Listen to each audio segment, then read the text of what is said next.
మత్తయి సువార్త 27వ అధ్యాయం 19వ వచనాన్ని ధ్యానించుకుందాం.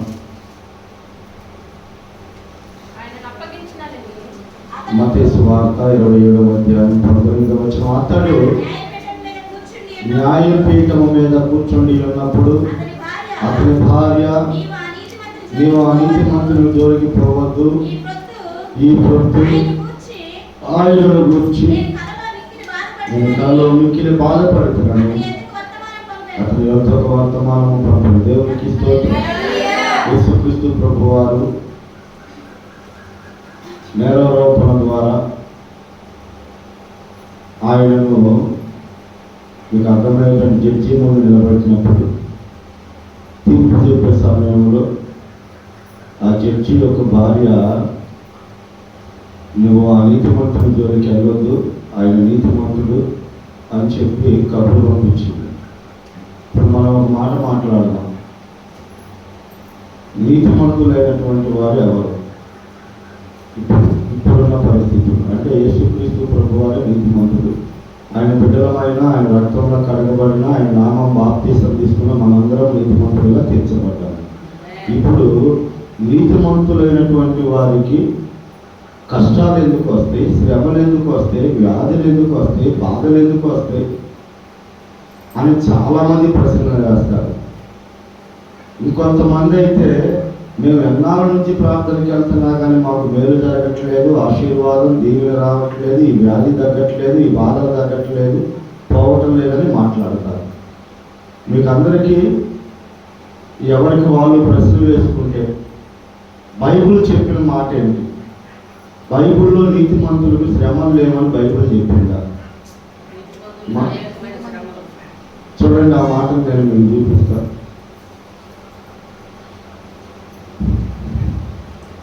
కీర్తనల గ్రంథం 34వ అధ్యాయం 19వ వచనం.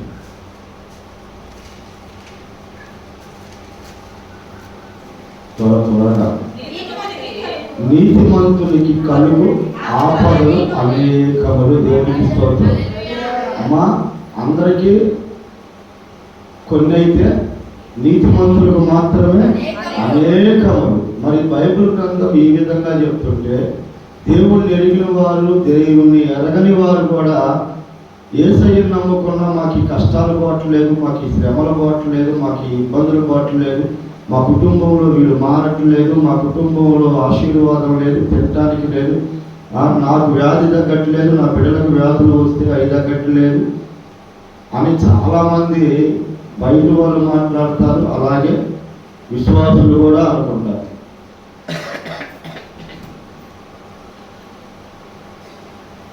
మీరు ఈ మాటను గుర్తుపెట్టుకోవాలి. బైబిలే చెప్పిన మాట ఏంటంటే శ్రమ లేని వాడు నీతిమంతునికి కలుగు ఆపదలు. ఇప్పుడు ఆపదలు, శ్రమలు ఇవన్నీ వచ్చినప్పుడు మనం భయపడాల్సిన పరిస్థితి ఏమైనా ఉందా అంటే లేదు. భక్తిహీనులైన వారి శ్రమలు, వారి కష్టాలు, వారి వ్యాధి బాధల నుంచి వారు బయటకు వస్తారన్న ఒక నిరీక్షణ వాళ్ళకి లేదు. కానీ నీతిమంతులమైన మనకు ఖచ్చితంగా దేవుడు మనల్ని విడిపిస్తాడన్న సంగతి మనకు అర్థం కావాలి. విషయం కొంతకాలం శ్రమ వచ్చిన తర్వాత మనకి సంతోషకరమైన జీవితాన్ని దేవుడు ఇస్తాడు. ఒకవేళ ఇవ్వకపోయినా దేవుడికి స్తోత్రం, సిద్ధపడి ఉండాలి క్రైస్తవుడు అనేవాడు. ఇక్కడ మనకు చెప్పిన మాట ఏంటంటే నీతిమంతునికి కలుగు ఆపదలు అనేకములు, అది వాటన్నిటిలో నుండి యెహోవా వారిని విడిపించింది. దేవునికి స్తోత్రం. చాలా మంది పెద్దక్కాయలు ఉన్నారు ఇక్కడ. మా పెద్దక్క కూడా అంతే. మాకు వాగ్దానం నోటుకొస్తే నాకంటే ముందే చెప్పేసింది, నా నోట్లో నుంచి మాట రాని. ఏంటమ్మా అని అడిగినప్పుడు చెప్పండి. దేవునికి స్తోత్రం. జాగ్రత్తగా ఈ మాటలు వినండి. ఇప్పుడు విశ్వాసులుగా ఉన్న మనము, నీతిమంతులుగా తీర్చబడిన మనము చిన్న చిన్న శ్రమలకి, కష్టాలకి, ఇరుకులకు, ఇబ్బందులకు, వ్యాధులకు, బాధలకు, అప్పులకి మనం నలిగిపోతూ దేవుని మీద నిందేస్తూ సంఘాన్ని, సేవకులను కూడా మాట అంటారు. ఎన్నాళ్ళ మందిరానికి పోయినా, ఎన్నాళ్ళ పాస్టర్ గారి దగ్గరికి పోయినా మాకు ఈ శ్రమలు పోవట్లేదే అని, మాకు ఈ శ్రమలు ఆగట్లేదయా అని మాట్లాడతారు. దేవుని బిడ్డలారా మన సత్యాన్ని ఒకటి గమనించాలి. ఎవరి ద్వారా నీతిమంతులుగా తీర్చబడ్డామో ఆయన కూడా నీతిమంతుడుగా పిలిపించుకున్నాడు. ఆ నీతిమంతుల జోలి ఎప్పుడు ఆయనను దేవాలయం పడగొట్టి 3 రోజుల్లో తిరిగి కడతానంటే మీరు దేవదోషం చేస్తున్నాడు, అలాగే నేను రాజులను చెప్పుకుంటున్నాడు, ఇలాగ అనేకమైనటువంటి నేరాలు నిందలు ఆయన మీద వేసి దోషిగా నిలబెట్టాడు. పోనీ వాటిలో నుంచి ఆయన విడిపించబడ్డా? మకాలు ఉమ్ము పక్కకు పోయిందా? గడ్డం పెరగటం ఆపారా? అరచేతులతో కొట్టడం ఆపారా? పిడిగుద్దులు గుద్దడం ఆపారా? మోయలేని సిలువలు మోయకుండా ఆపారా? కాళ్ళకి చేతులకి మేకులు ఆపారా? పక్కలో పల్లెం ఆపారా? తలకు ముళ్ళ కిరీటం ఆపారా? సూటిపోటి మాటలు ఆపారా? అన్నీ జరిగినాయి అమ్మ. కానీ అన్నీ జరిగినప్పటికీ జీవం కలిగిన దేవుడు మరణించి 3వ రోజు తిరిగి లేచాడు. దేవునికి స్తోత్రం. హల్లెలూయా. ఆయన శరీరాన్ని గాయపరచగలిగాడు, కానీ ఆయన ఆత్మలు కానీ ఆయన తిరిగి లేవటం కానీ ఎవ్వరు ఆపలేడు. దేవునికి స్తోత్రం. హల్లెలూయా. మనం నేర్చుకోవాల్సిన పాఠం కొన్ని విషయాలు నేను మీకు గుర్తు చేస్తాను. ఇప్పుడు బైబిల్ గ్రంథంలో ధనవంతుడు లాజరు గురించి మనకు తెలుసా తెలియదా? ఎంతమందికి తెలుసు? అందరికీ తెలుసు. ఈ లాజరు ఎలాంటి వాడు? ధనికుడా? పోనీ ఆరోగ్యవంతుడా? పోనీ వస్త్రాలు కలిగిన వాడా? పోనీ అందరికిలాగా కాళ్ళు చేతులు బాగుండి పని పాట చేసుకొని బ్రతుకుతున్నటువంటి వాడా? కాదు. కురుపులతో ఉన్నవాడు. ఆ కురుపులను కుక్కలు వచ్చి నాగుతుంటే కుక్కలను కూడా తోలుకోలేని పరిస్థితిలో ఉన్నవాడు, వస్త్రహీనుడు, అలాగే దరిద్రుడు అని బైబిల్లోనే ఆయనకు పేరు. తినడానికి లేదు, వస్త్రాలు లేవు, కనీసం ఇల్లు లేదు, కనీసం అయిన వాళ్ళు రక్త సంబంధికులు కూడా లేరు. ఎవరో ఇంట ఎవరో తిని పడేసిన మొక్కలు ఏరుకుంటూ జీవితకాలం అంతా మా కొద్ది రోజులు కానీ గుర్తుపెట్టుకోవాలి. అబ్రహాం మాట్లాడేది ఈ మాట, ఏమని? ధనవంతుడు పాతాళంలో ఉండి తండ్రివైన అబ్రహమా, ఈ వేతనకరమైనటువంటి స్థలంలో నేను ఇబ్బంది పడుతున్నానయ్యా, లాజరును పంపయ్యా, తన చిటికిని వేలుతో కాస్త నీళ్లు నా నోట నాలుక మీద వేస్తాడంటే అప్పుడు అంటాడు, అయ్యా నీవు నీకు ఇష్టమైనంత నువ్వు నీ జీవితకాలం అంతా నీకు ఇష్టమైనట్లు బ్రతికావు, అబ్రహాం లాజరు అయితే అలాగా బ్రతకలేదు అని మాట్లాడతారు. అవునా కదా? అంటే జీవితకాలము ఆ కురుపులతో ఆ వ్యాధితో ఎవరో ఇంటి ముందు కింద పడిపోయిన మొక్కలు తింటూ వస్త్రహీనులుగా అయిన వాళ్ళు ఆదరించేవాళ్ళు పలకరించేవాళ్ళు లేకుండానే బ్రతికి చనిపోయాడు. బ్రతికి చనిపోయిన ఇతడే ఎక్కడున్నాడు? అబ్రహాము రొమ్మున ఆనకడు. ఇది మనకి అద్దెలు. ఈ లోకం మనకు అద్దెలు. వాళ్ళు ఎప్పుడు వెళ్ళిపోమంటే అప్పుడు మనం వెళ్ళాలి, లేదా మనకి ఎప్పుడు వెళ్ళాలనిపిస్తే మనం అప్పుడు వెళ్ళిపోవాలి. అలాంటిదే ఈ లోకం కూడా. దేవుడు శాశ్వతమైన లోకము, రాజ్యము, పరలోకం. ఆ పరలోకములో నువ్వు ఉండాలి. అదే విషయాన్ని ప్రభు మాట్లాడాడు కూడా. ఏమని?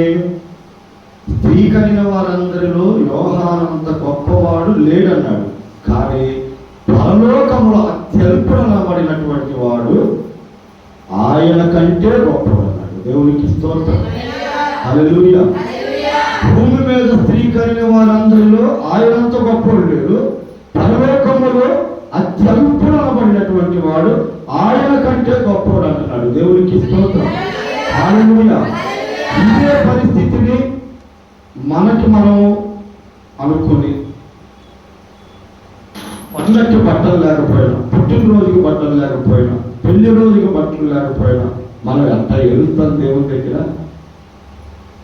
అయ్యో నాకు ఈ స్థితి ఇచ్చేవేందయ్యా, ఈ పరిస్థితి ఇచ్చినాడేందయ్యా. వాడు చూస్తేనే నోరు జరపలేదు, జేబులో డబ్బులు పెట్టి జేబులో డబ్బులు ఇచ్చి వెళ్ళి చీర కొనుక్కోమంటలేదు. వీడికి ఏం పుట్టిందో ఏం కానీ తిట్టుకునేవాళ్ళు, దేవుని మీద నిందలేసేవాళ్ళే తప్ప నా నీతి నాకుంది, నా పరిశుద్ధత నాకుంది, నా దేవుడు నాకున్నాడు, నా రాజ్యం నాకుంది అన్న ఆలోచన కలిగిన వాళ్ళు ఎవరైనా ఉన్నారా? లాజరు తన జీవితకాలం అంతా వస్త్రహీనుడుగానే, వస్త్రాలు లేకుండానే, అంటే నూతన వస్త్రాలు లేకుండా ఏ చిరిగిపోయి వేసుకునే ఉంటాడు. చచ్చిపోయేదాకా కురుపులతోనే బ్రతికాడు. మనకు వ్యాధి తగ్గకపోతే, జ్వరం తగ్గకపోతే చచ్చాడు, పాస్టర్ చచ్చాడు, సంఘం చచ్చింది. చెయ్యండి చెయ్యండి అని. సరే, నేను ఇంకొక మాట మీకు గుర్తు చేస్తా. ఇదే బైబిల్ గ్రంథంలో లాజర్ అనే ఇంకొక ఆయన ఉన్నాడు. లాజర్ అనే ఇంకొక ఆయన ఉన్నాడు. చూడండి ఆ మాట, యోహాను సువార్త 11వ అధ్యాయం 1వ వచనాన్ని చూద్దాం.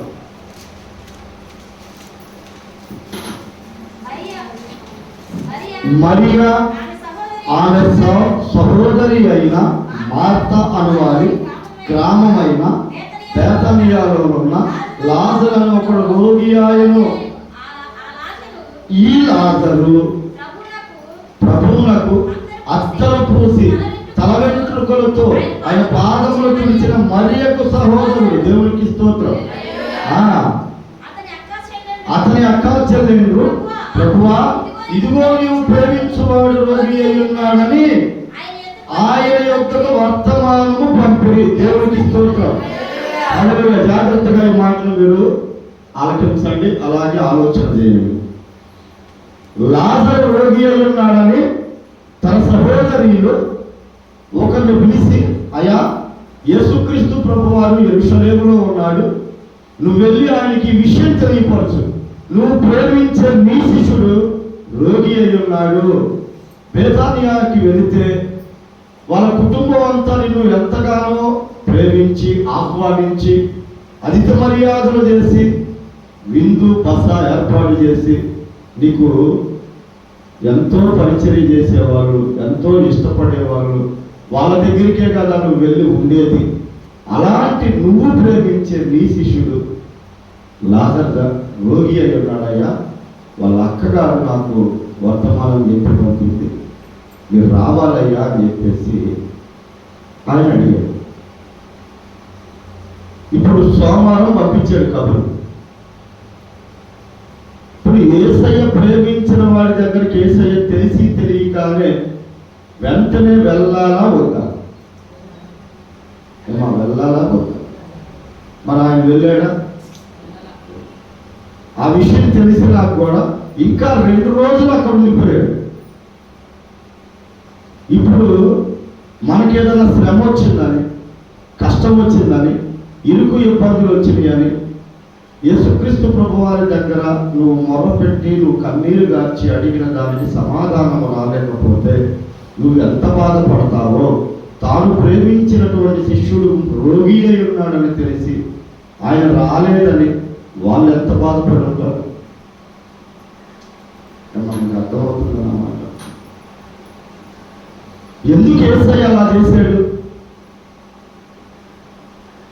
ఎవరికో అయ్యా నా కుమార్తెను బాగు చేయయ్యా, నా కుమారుడిని బాగు చేయయ్యా అంటేనే ప్రభు అప్పటికప్పుడు బాగుపడుతున్నాడే. అలాంటిది ఆయన ప్రేమించిన శిష్యులని బైబిల్లో చక్కగా స్పష్టంగా రాయించాడు. పోనీ మరియా మార్త వాళ్ళ అక్కలో ఆయనకి ఏమైనా వ్యతిరేకులు అంటే కాదు. ఒక అక్కేమో ప్రపంచంలో ఎక్కడ దేవుని సువార్త ప్రకటించబడుతున్నా ఆమె కనపరచబడాలి, కొనియాడబడాలి, ప్రశంసించబడాలి, ఆమెను గురించి జ్ఞాపకం చేసుకోవాలని కూడా దేవుడు చెప్పాడు. ఎందుకంటే ఆమె అచ్చజట మాంసయాత్ర 3.5 సేరుల ఎత్తు తీసుకొని వెళ్ళి ఆయన తల మీద అత్రబోసి కన్నీటితో పాదాలు కడిగి తల వెంట్రుకలతో తన పాదాలు కడిగినటువంటి ఆమె, ప్రేమించిన ఆమె, అంతగా ఆయనను ఘనపరిచిన ఆమె ఇంకో సందర్భానికి వస్తేనేమో యేసయ్య ఇంటికి వెళ్ళి కూర్చోగానే మార్తమ్మ లాజరక్క యేసయ్యకి వండి పెట్టాలని అవిశ్రాంతంగా పనిచేస్తుంది. మరియం మేము యేసయ్య చెప్పే మాటలు వింటుంది. అప్పుడు యేసయ్య దగ్గరకు వచ్చి మార్తమ్మ ఏమన్నా, అయ్యా అసలు నీకు బాధ లేదు నాయన, నేను ఎంత కష్టపడి ఎంత శ్రమపడి నేను నీ కొరకు వంటలు చేస్తుంటే పని పాట చేయకుండా ఉట్టి మాటలంటే నీ కాడ కూర్చున్నాయా అని చెప్పాడు. అప్పుడు యేసయ్య ఏమన్నాడు, మరియ ఉత్తమమైన దాన్ని ఎదుర్కొందమ్మా, నువ్వు అనేకమైన పనులు కష్టపడుతున్నామా అని చెప్పాడు. ఇప్పుడు రాత్రి ఒక సందర్భం జరిగింది. అక్క వస్తున్నాం ప్రార్థన కంటే పని అవ్వలేదయ్యా, నేను లైట్ అయిందయ్యా. ఏ పని కోసం ప్రార్థన అవుతా, ఏ పని కోసం ప్రార్థన అవుతా మేము అడిగామని పెట్టమా. అక్కల గురించి కదా, అందరి గురించి చెప్తాం.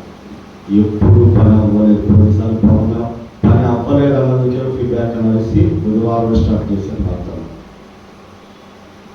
అనేకమైన పనుల వలన నువ్వు ప్రయాసపడతాం తప్ప ఏమీ లేదు. అసలు అది అనవసరమైందని చెప్పి దేవుడు చెప్తారు. అవసరమైంది ఏంటంటే ప్రభు మాట వినటము, ప్రభువుకి ప్రార్థించటం. ఇదే నేర్చుకోండి. నేను వెంటనే కన్విన్స్ అయ్యి మాకేమొద్దు లేక ఇంతవరకు చేయండి సరే అంది. అసలు వీళ్ళకి ఎందుకని గ్రహింపు రాట్లా, లోతులోకి వెళ్తలా. నేను అడిగి నేను పెట్టడం వల్ల ఉపయోగం లేదు. వాళ్ళు ఆశపడాలి కదా, దైవజనులు నా ఇంట రావాలి, యేసయ్యకు నేను ఆ బిడ్డలతో ప్రార్థన చేయాలి, అయ్యో ఈ అవకాశం మళ్ళీ రాదు అన్న ఆశ ఆసక్తి వాళ్ళకు ఉండాలని వెంబటే మళ్ళీ ఫోన్ చేసి ఇష్టం అంతా వచ్చేవాళ్ళని పెట్టుకున్నాను. పనుల వల్ల ఉపయోగం లేదు. అది ఎంత వాటికంటే కొంత వాటికే. ప్రభువును చేర్చుకోవడమే ముఖ్యం. ఇది ఒక్కడ గుర్తు పెట్టుకోండి. దేవుడు మార్తమ్మ ఆయన కొరకు ప్రయాసపడి పని చేస్తుంది. మరియమ్మ ఆయనకి ఇష్టమైనది ఉత్తమమైనది చేస్తూ ఆయన పాదాల దగ్గర ఉంది. పైపెచ్చు లాజరు ఈయన ప్రేమించినటువంటి శిష్యులు అయినప్పటికీ రోగి అయి ఉన్నాడయ్యా అంటే బయలుదేరి రాలా. ఇప్పుడన్నా నేను రాను అంటే ఎంత బాధ మన వాళ్ళకి.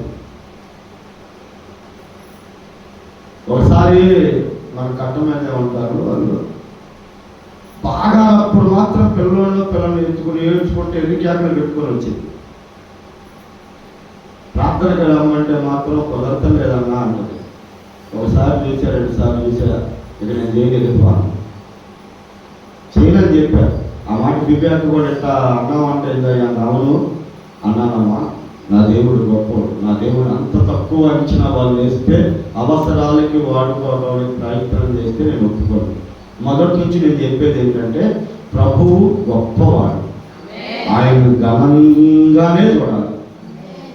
ఉండి ఇవ్వకపోతే బాధపడతా, వాళ్ళకాడ నిజంగా లేకపోతే నేను ఇస్తా. అంతేగాని ఉండి కూడా పంచకాలం నేను వెళ్ళినప్పుడు వాళ్ళ డాబా 7 నుంచి అంత దూరం ఉంది. వాళ్ళు ఇచ్చిన కానుక దాదాపు ఛార్జీలు కూడా రాదు. ఒక దైవజనురాల్ని పిలిపించి ఇంత చులకనగా చూశారన్న భావనతో నేను ఎంత వేదన పడ్డాను తెలుసా. వాళ్ళ కాళ్ళు లేకపోతే నిజంగా వాళ్ళ పూర్వీకులో ఉంటే వాళ్ళు బాగాకపోతే నేనే ఒక 2-3 ఇచ్చి వచ్చేవాడిని. ఈరోజు నారాయణమ్మ అక్క అని కట్ట మీద అక్క యొక్క తమ్ముడు భార్య బాగాలేదని అక్క చెప్పింది చాలాసార్లు ప్రార్థన చేయమని. వాళ్ళ చిన్న చెల్లెలు చెప్పింది ప్రార్థన చేయమని. కరుణమ్మ చెప్పింది ప్రార్థన చేయమని. లాస్ట్కి ఆమె కూతురు కూడా అడిగారు నన్ను ప్రార్థన చేయమని. ఇంతవరకు వెళ్ళా.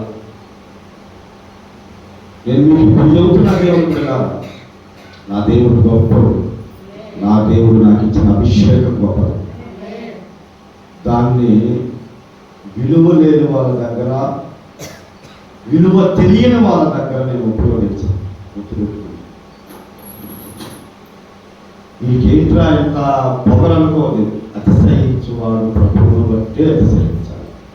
నా దేవుని పాదాలు పట్టుకునే బిడ్డవా నువ్వు? నా దేవుని కొరకు నువ్వు పరుగులెత్తే మనసు నీకుందా? నా దేవుని కొరకు ప్రయాసపడి కష్టపడే మనసు నీకుందా? నీకోసం ఎంత దూరమైన వస్తాయి, ఎన్ని దినాలైనా కడుపు కట్టుకుంటా. అర్థం చేసుకుని నా మాటలు దేవుని మీద. యేసుక్రీస్తు ప్రభు వారు ప్రేమించే శిష్యుడు రోగి అయి ఉన్నాడంటే అక్కడ నుంచి కదలలేదమ్మా 2 రోజులు. ఎంత తేలిగ్గా ఉంటుందంటే మిమ్మల్ని ప్రార్థనకు రమ్మన్నా, టయానికి రమ్మన్నా, లేకపోతే సంఘం కొరకు ప్రార్థన చేయమన్నా, సేవకుల కొరకు ప్రార్థన చేయమన్నా దేవుని కానుకేయాలని ఇవ్వాలన్నా.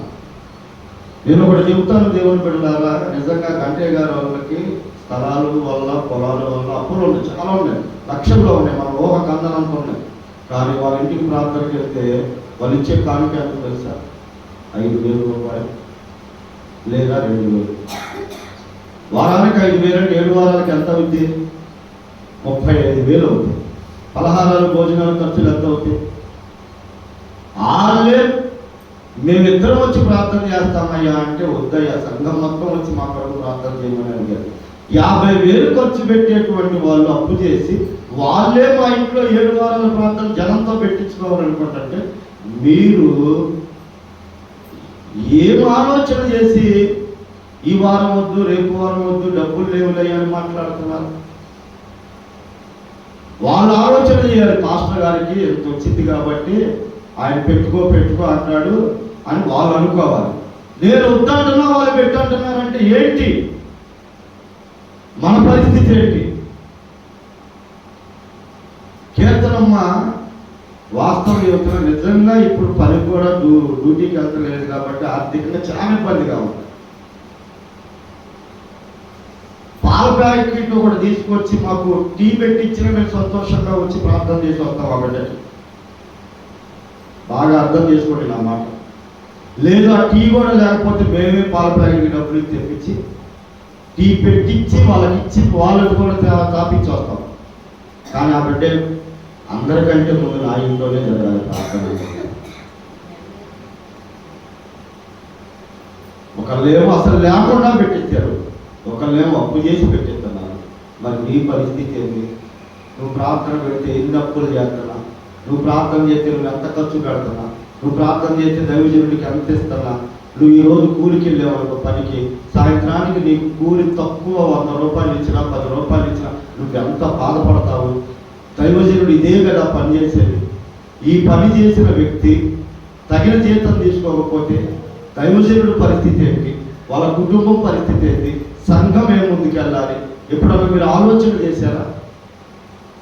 కానీ ప్రతి ఒక్కరికి నేను చెప్పేది, మా మీకు డబ్బులున్నా లేకపోయినా ప్రార్థన పెట్టుకోండి. అవసరమైతే నేను ఇస్తాను. ఎందుకు చెబుతాను తెలుసా?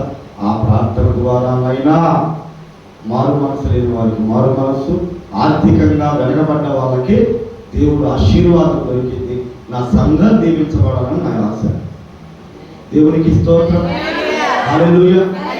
ఇది పడుకోవడానికి ఏమమ్మా నాకు? దీనికి అమ్మ పడుకోవడానికి ప్రార్థన పెట్టుకోండి అమ్మా. దైవజనుని సంఘాన్ని పిలుచుకోండి అమ్మా. అందరూ కడుపు కట్టుకొని ఉపవాసం ఉంటున్నారమ్మా. మీకు మీ కుటుంబాలకు క్షేమం అమ్మా. ఎందుకు బ్రతిమలాడుతున్నానంటే మీ మేలు కొరకేనమ్మా, మీ క్షేమం కొరకేనమ్మా. నిర్లక్ష్యం చేశారు వాళ్ళు. ఎవరు?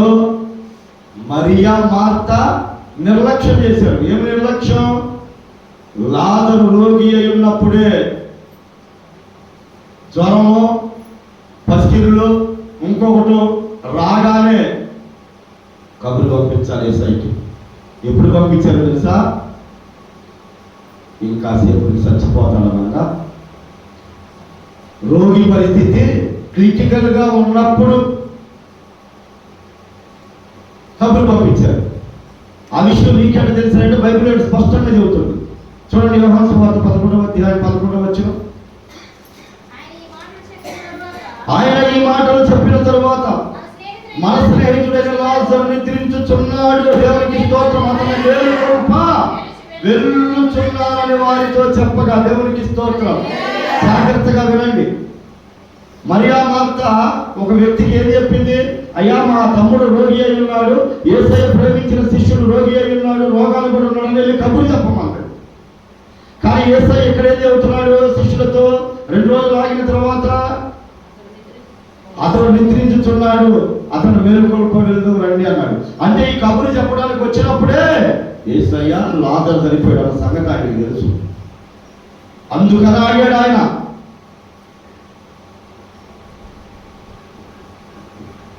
లేపాలనుకున్నవాడు ఎప్పుడైనా ఎక్కడైనా లేపగలుగుతాడు. ఆయనే కనుక బ్రతుకుంటే లాజరు ఇక స్వస్థత కలుగునుగా కాలేసేవాడు. కబురు చెప్పే పాటికే అయిపోయాడు లాజరు. లేకపోతే యేసయ్య 2 రోజులు ఆనందం కాలుతాడు. ఆ విషయం తెలుసు కాబట్టే కదా ఈ మాట జరుగుతుంది. లాజర్నే మేలుకొల్పడానికి వెళ్దాం, పాత్ర నిద్రించుతున్నాను. దేవుడికి స్తోత్రం. దానికి సాక్ష్యం ఏంటో నేను ముందు చూపిస్తాను చూడండి.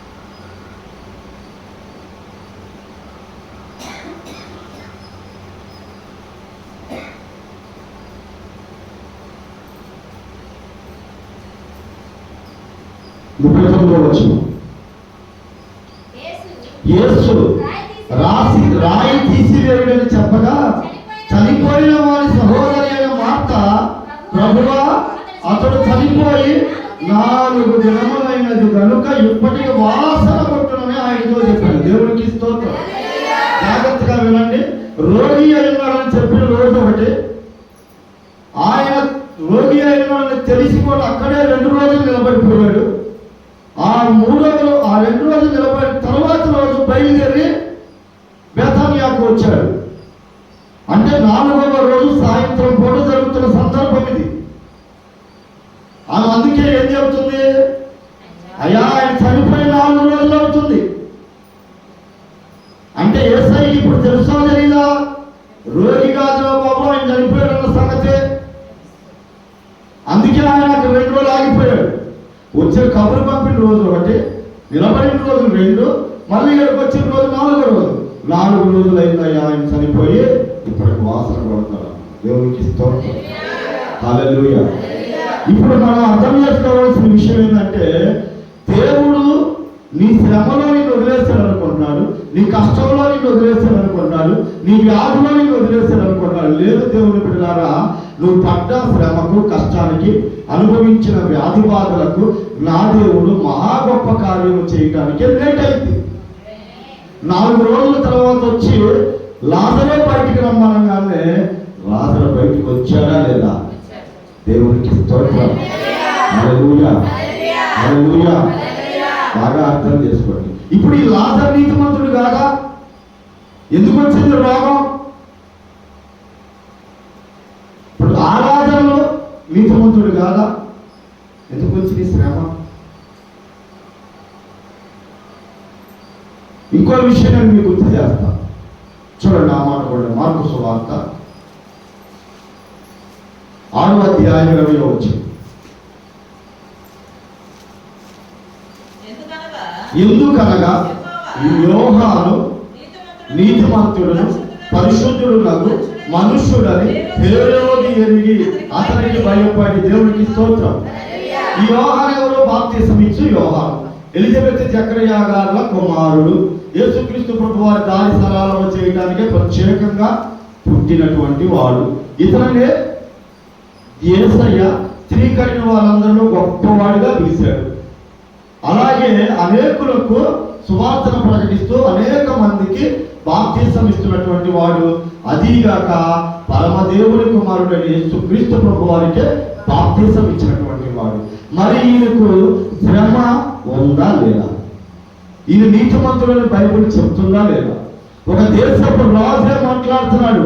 ఎందుకంటే యోహాను నీతిమంతుడును పరిశుద్ధుడని మనుషులని హేరోది ఎరిగి. ఇప్పుడు రాజుకు తెలిసింది ఇలా నీతిమంతుడు పరిశుద్ధుడు దేశ ప్రజలకు తెలిసింది. మరి ఈయన బ్రతుకు దినాల నుండి ఏడ గడిపారు? అరణ్యములో గడిపాడు. ఏమి తింటూ బ్రతికాడు? అడవితేనే మిడతలు తింటూ తొలి గట్టి కట్టుకొని బ్రతికాడు. సుఖము సంతోషము తెలియదు.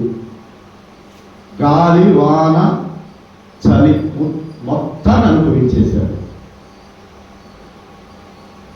చెరసాల్లో జైల్లో పడ్డాడు. చివరికి తప్పు చేయకుండానే తల కొట్టించేసుకున్నాడు. ఈయన నీతిమంతుడా కాదు. ఈయన ఎక్కడన్నా అయా ఏంటి నాకు ఈ బతుకు నాకు దీర్ఘాయుష్యమని అడిగాడా? పోనీ ఒక మంచి ఇల్లు, తినడానికి ఉండడానికి మంచి వసతి నాకు కావాలి అని అడిగాడా? బాగా అర్థం చేసుకోవాలి దేవుని వాక్యం. ఈరోజు క్రైస్తవులైన మీరు అన్నిటికీ సిద్ధపడడం, అన్నిటికీ సిద్ధపడడం. నా పిల్లలు మారలేదు, నా అప్పులు తీరలేదు, నా వ్యాధి బాగాలేదు, నా కర్మ నా ఇంట్లో ఎప్పుడు బాగాలేదు. వీటి వల్ల నీ మనస్సును నొప్పించుకొని దేవునికి దూరం అయ్యే ప్రయత్నం చేయమని. అసలు ఎందుకయ్యా మరి ఆయన బిడ్డలమైన మనకెందుకు ఇన్ని కష్టాలు అంటే నేను ఏం చెప్తాను? ఒక మాట మీకు గుర్తు చేస్తాను. ఇక్కడ భార్యాభర్తలు ఉన్నారు. భార్య ఉదయం నడిచిన కాలం నుంచి తెగేడుతుంది. భర్త వచ్చి అయ్యా అమ్మా ఎందుకు ఏడుస్తున్నావు నువ్వు అని.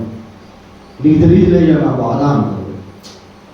తెలియదు కాబట్టి చెప్పమంటున్నానమ్మా, నా వల్ల ఏమన్నా అయితే ఆ బాధ కొద్ది తీసేయడానికి ప్రయత్నం చేస్తాను. ఏం జరిగిందని. ఏం లేదు, పక్కింటామా నాకు ఎప్పుడో 2 గొలుసులు ఇచ్చింది. ఆ గొలుసులు ఫంక్షన్కి వెళ్ళేటప్పుడు బయటికి వెళ్ళేటప్పుడు వెళ్ళారు, నన్ను వాడుకోమంది, నేను వాడుకున్నాను. ఇప్పుడు హఠాత్తుగా వచ్చేసి నా గొలుసులు నాకు ఇచ్చేయమంటుంది. నాకేమో ఇవ్వబుద్ధి కావట్లేదు, నేనేమో వీటి మీద మమకారం పెంచేసుకున్నాను. అట్లా అడగడం తప్పు కదా అని చెప్పేసి ఏడుస్తున్నాను. అప్పుడు ఆయన అదేనమ్మా వస్తువులు మనవి కాదు కదా, వాళ్ళేదో దాచిపెట్టమని ఇచ్చారు, వాడుకోవాలనుకుంటే ఎప్పుడన్నా వాడుకోమని చెప్పారు. ఎన్నాళ్ళు వాడుకున్నావు కదా, ఎన్నాళ్ళు దగ్గర ఉన్నాయి కదా, నీకు మనది కాదు కదా, ఆ చైన్లు వాళ్ళకి ఇచ్చేవిటివే న్యాయమమ్మా, నువ్వు అట్లా బాధపడమాకమ్మా అని చెప్పి చెప్తున్నాడు. ఆమె అయినా ఏడుస్తుంది. అసలు నువ్వు ఏడిచే ఏడుపులు అర్థం లేదమ్మా అంటున్నాడు ఆయన. అర్థం లేదా? నేను వాటి మీద మమకారం పెంచుకున్నా, వాటిని నిజంగా నా సొంతం అనుకున్నా నేను. ఇప్పుడు నువ్వు బాధపడమాక, అవి ఎప్పటికైనా వాళ్ళయ్యే కదా, వాళ్ళకి ఇచ్చేయాలిగా అంటున్నావు. ఆ మనసు నాకు తెలుస్తుంది, కానీ నేను ఉండబట్టలేకపోతున్నా అని చెబుతుంది. సరే ఇంతకీ ఏంటమ్మా, మనకి చాలా చైన్లు ఉన్నాయి కదా, అసలు ఆమె ఇచ్చిన చైన్లు ఎందుకు ఆ చైన్ల మీద నువ్వు అంత మమకారం పెట్టుకున్నావని చెప్పేసి అడిగాడు. నాకు చూపించాడు. ఆమె అప్పుడు ఇంట్లోకి వెళ్ళి 2 బిడ్డల మీద దుప్పటి చూపించింది. 2 బిడ్డలు వచ్చింది.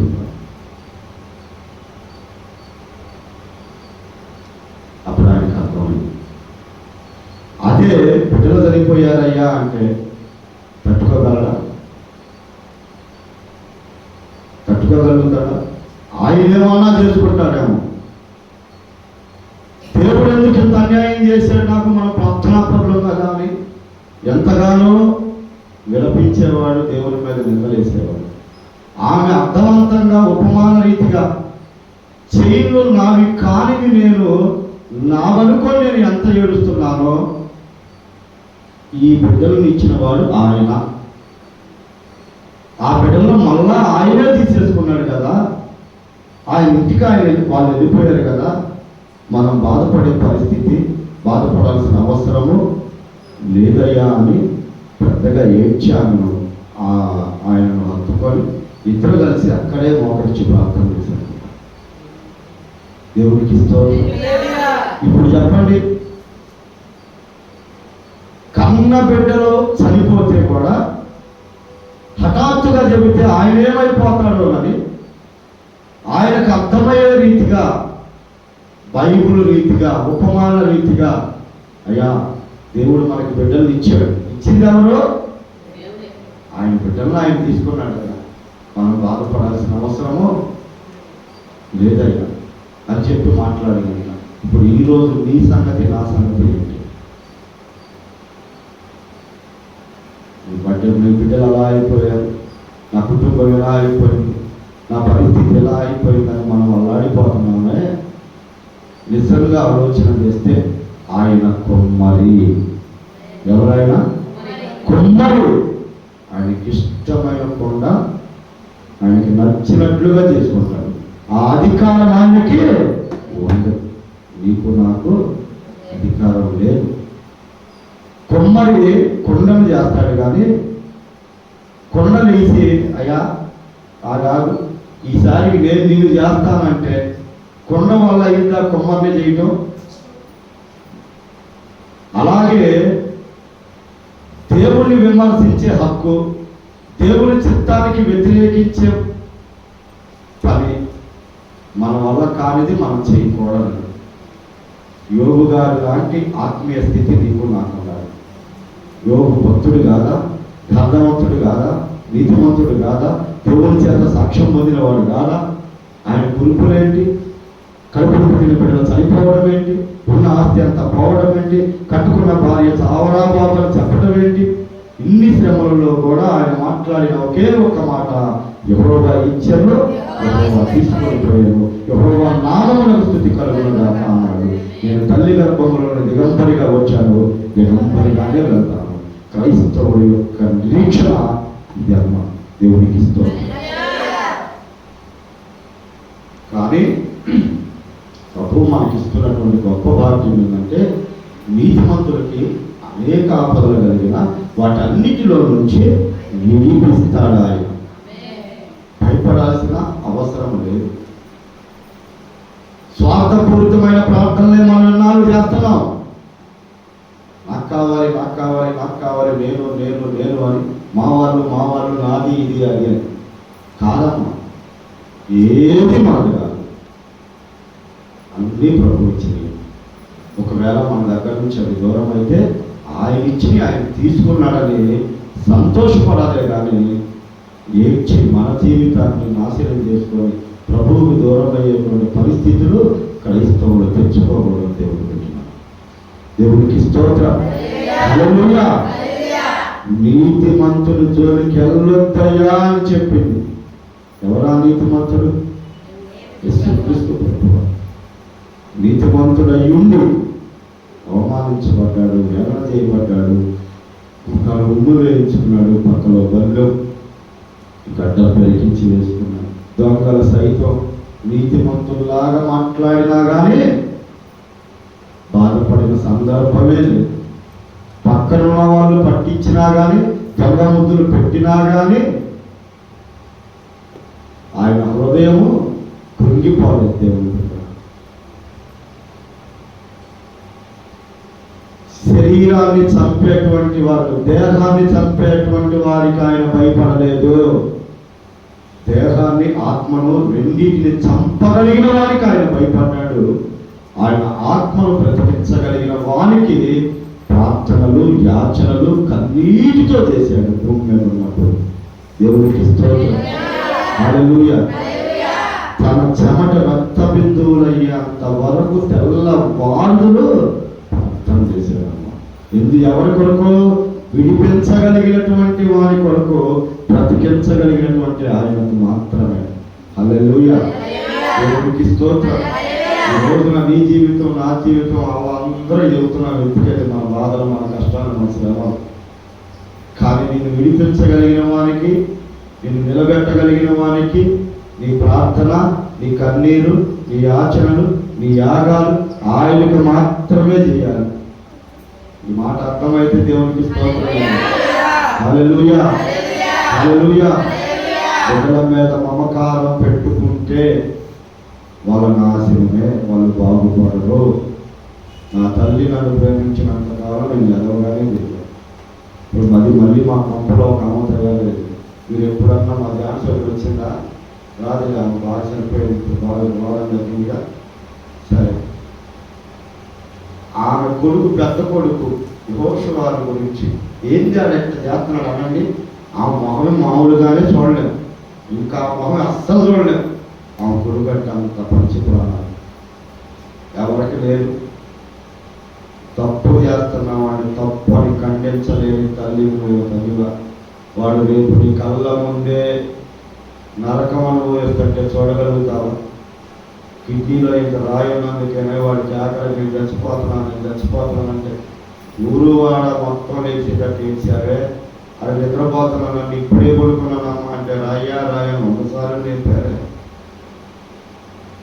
నేను ఎందుకు మీకు ఈ మాటలు చెబుతున్నానంటే, నువ్వు దేన్నైతే ఎక్కువగా ప్రేమిస్తావో అది నీకు ఖచ్చితంగా దూరం అయిపోతుంది. దేవుడు నువ్వు ప్రేమించవలసిన వాడు, ప్రేమించేవాడు దేవుడే. నువ్వు దేవుడిని కనుక నువ్వు ప్రేమిస్తే నువ్వు అనుకున్నవన్నీ నా దేవుడు చేస్తాడు.